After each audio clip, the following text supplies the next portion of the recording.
Hey everyone, this is James. I'm going to talk to you about Lamal Haynes. And he was born in July 18th, 1753 in West Hartford, Connecticut.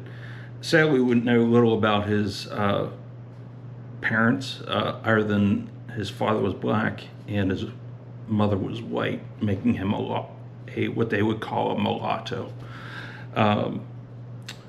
In John Salen's book, Black Puritan, Black Republican, John describes Lamal's early life as one of hardship and dedication to service to his religious beliefs.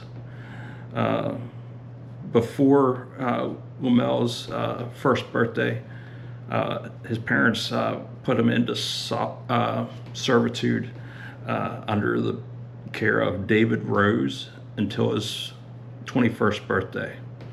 While in Rose's care, he learned about the Bible and on certain occasions read from the Bible to various members of the community.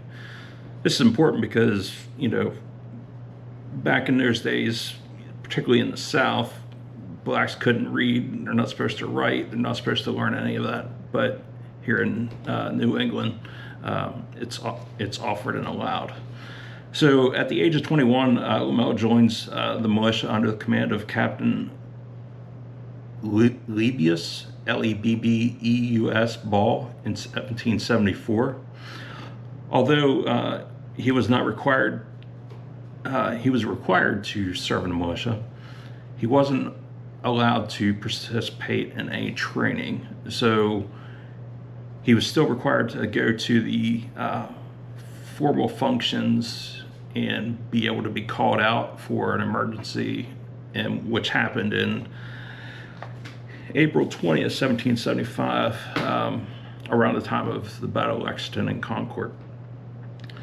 While I was participating in that, he's also accredited with writing a sermon about the issue of slavery and freedom, according to the PBS website. After the war, Lamal continued to face racial tensions, but continued his education learning Greek and Latin through various preachers in the area. He received his pastorship in 1780, and then 3 years later he married a Miss Elizabeth Babbitt. She was a white woman, but she was a school teacher. Throughout most of his adult life, Lamal was drawn to God and a staunch supporter of the movement that would later be called abolition. He also raised 3 children, Elizabeth, Louise, and Samuel.